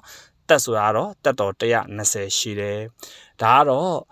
့ဒီဝိတာခါကြီးမှာရှိတဲ့အံ့ဩစရာကောင်းလောက်တဲ့အင်္ဂါ8ပါးပေါ့တခြားသူတွေမှာမရှိဘူးသူ့မှာရှိနေတဲ့အံ့ဩစရာကောင်းလောက်တဲ့အင်္ဂါ8ပါးပါတောဆိုတာတော့ငငယ်လေးတွေကတောတာပန်တီးတယ်ကြော်ဆိုတာကတော့ဂုံသတင်းကြော်စောတယ်ဘဲမာတီတောင်သွားပြီးကြော်စောတယ်လဲဆိုတော့လူပြည်တွေမကပဲနတ်ပြည်မှာပါကြော်စောတယ်စင်ဆိုတာကတော့စင်မြောင်၅စီးအာမန်ကိုစောင်းတယ်သားဆိုတာဘာဖြစ်မလဲဝစ်ဆိုတာတော့မဟာလတာတန်းစာကြီးကိုဝေ့ရတယ်ငါဆိုတာဘာဖြစ်မလဲကျွမ်းဆိုတာတော့သာသနာတော်နဲ့ကျွမ်းတုံဝင်နေရတယ်တက်ဆိုတာဘာဖြစ်မလဲပေါ့နော်ဒါသူ့ရဲ့ဂုံပေါ့အံ့ဩစရာကောင်းလောက်တဲ့အင်္ဂါ၈ခုပေါ့နော်အဲ့ဒါလိုပဲသူကစု၈ခုကိုလည်းရတယ်စု၈ခု တဲ့ယဟန်အာဂါနုယဟန်တွေကိုသူပဲဆွန့်ကျွေးပြီးလှုပ်ကြွေးတမှုပြုရတယ်ပေါ့နော်ပြီးရင်ခပေါ့ခရီးသွားယဟန်တွေကိုလည်းသူဆွန့်ကပ်ရတယ်နာပေါ့နာဖျားနေတဲ့သူတွေဖျားနာနေတဲ့ယဟန်ပုဂ္ဂိုလ်တွေကိုသူပဲစိတ်ကူပေးရတယ်ကြွေးပေါ့နော်အဲ့နာဖျားနေတဲ့ပုဂ္ဂိုလ်တွေကိုပြုစုလှုပ်ကြွေးပြုနေတဲ့ကိုရင်လေးတွေကိုသူပဲပြန်ပြီးတော့စွန့်ကပ်ပြီးလှုပ်ကြွေးပြုစုပြုရတယ်ယာဆိုတာကတော့ယာကုအမြဲလူရတယ်ပေါ့နော်သူယာကုသူ့ရဲ့ဆုတောင်းနေပေါ့နော်ယာကုအမြဲလူရတယ်ဆေးဆိုတာတော့လိုလေသေးမရှိဆေးကိုအမြဲလူရတဲ့အတွက်ကြောင့်အသက်120ရှိတယ်ပေါ့နော်နှုတ်ဆိုတာကတော့ယဟန်မိမများအတွက်ရေလဲရေနှုတ်ပေါ့နော်ရေကနှုတ်ပေါ့အဲ့ဒါလူပေးရတယ်ရေဆိုတာကတော့ယဟန်ကိုတော်တွေအတွက်မိုးရေကန်သင်္ကန်းကိုလူပေးရတယ်ပေါ့နော်ဒီစုရှစ်စုကိုသူရတယ်အဲ့တော့ဒါဝိသခာနဲ့ပတ်သက်တဲ့အကြောင်းတွေပေါ့အဲ့တော့ဒါဆိုရင်ပြီးပါပြီအားလုံးပေါ့နော်အဓိကကတော့ဒါလေးတွေကိုသိစေချင်တာဝိသခာအကြောင်းအမကြီးကအခုလိုမျိုးအစကနဦးဖခင်သူ့ကိုအိမ်ထောင်ပြုတဲ့အချိန်မှာမှာလိုက်တဲ့အချက်တွေရောဝိသခာကျောင်းကြီးကိုဘလို့စောက်ပြီးတော့ဘလို့လူဒန်းသွားဖြစ်တယ်ဆိုတာကောကျောင်းကြီးနဲ့ပတ်သက်တဲ့အဖိုးအနက်ကထိုက်တန်ပုံကောကျောင်းကြီးမှာလူပွဲပစ္စည်းစုံလင်ပြည့်စုံပုံတွေကောပြီးတော့ကျောင်းနဲ့ပတ်သက်ပြီးတော့အလူတန်းတွေလူတဲ့အတွက်ကြောင့်အခုလိုမွန်းမြတ်တဲ့အလူတန်းတရားတွေထားတဲ့အတွက်ကြောင့်ဝိသခာကျောင်းအမကြီးစုံပြီးပြိဋိဘံစုတည်တဲ့အခါမှာဘယ်ကိုရောက်သွားတယ်ဆိုတာတွေရောကျွန်တော်အားလုံးပြောပြထားပါတယ်အဲ့ဒီလိုပဲဘာသာမတူအမြင်မတူတဲ့သူ့ရဲ့ရောက်ခမအထူးသဖြင့်သူ့ရဲ့ရောက်ကတိကြီးကိုဘလို့ဘာသာတူအောင်အမြင်တူအောင်စီယုံနိုင်ခဲ့တယ်ဆိုတာကိုလည်းမှတ်သားလောက်အောင်ကျွန်တော်အနေနဲ့ပြောပြထားပါတယ်အခုကျွန်တော်ပြောထားတဲ့အရာတွေအားလုံးကိုတေချာလေးကျွန်တော်ရဲ့ဓမ္မမိတ်ဆွေချစ်တော့အပိယတ်တွေအားလုံးနာကြားပြီးတဲ့အခါနာယူပြီးတဲ့အခါမှတ်သားပြီးတဲ့အခါဝိတာခါကြီးလိုပဲလူချင်းတန်းကျင်စိတ်တွေတဖွာဖွာပေါ်ပြီးဝိတာခါအခုရောက်နေတဲ့နတ်ပြည်မှာကိုယ်စောင့်နေတယ်ဆိုတာကိုကိုယ့်ရဲ့စိတ်ထဲကတွေးပြီးတော့ဝိတာခါလိုပဲကြောင်းဆောက်လူနိုင်ကြပါစေဝိတာခါလိုပဲအလူကြီးအတန်းကြီးပေးနိုင်ကြပါစေဝိတာခါလိုပဲရောက်ခမတွေရဲ့ချစ်ခင်မျက်နှိုးချင်းလင်သားရဲ့ချစ်ခင်မျက်နှိုးချင်းကိုရရှိပါစေဝိတာခါလိုပဲမဟာလတာတန်းစာလိုအမည်ရှိတဲ့တန်းစာယတနာစီချဲတဲ့အဝတ်အထည်ကြီးကိုဝတ်နိုင်ကြပါစေဝိတာခါလိုပဲသားသမီးတွေများစွာမြင့်မြတ်တွေများစွာဖြင့်တတ်တော်ရာကျော်နေနိုင်ပြီးသာသနာပြုနိုင်တဲ့ပုဂ္ဂိုလ်မြတ်တွေဖြစ်ကြပါစေလို့ဆုတောင်းမေတ္တာပို့တာပေးပါရခင်ဗျာအဲ့တော့ကျွန်တော်အနေနဲ့ကတော့ဒီတရားတော်လေးကိုအဆုံးသတ်လိုက်ပါပြီကျွန်တော်ရဲ့ဓမ္မမိတ်ဆွေတွေကအခုကျွန်တော်ပြောတဲ့တရားတော်လေးတွေကိုနာယူပြီးတဲ့အခါကျတော့လှုပ်တဲ့လှုပ်ထိုက်တဲ့အရာလေးတွေကိုမှတ်သားပြီးစေတနာတရားပွားများထားပြီးတော့မှအလူရည်ဆက်လက်နဲ့မကွာနိုင်တဲ့လူနိုင်တန်းနိုင်တဲ့ပုဂ္ဂိုလ်မြတ်တွေဖြစ်ကြပါစေလို့ဆုတောင်းမေတ္တာပို့တာပေးပါရခင်ဗျာ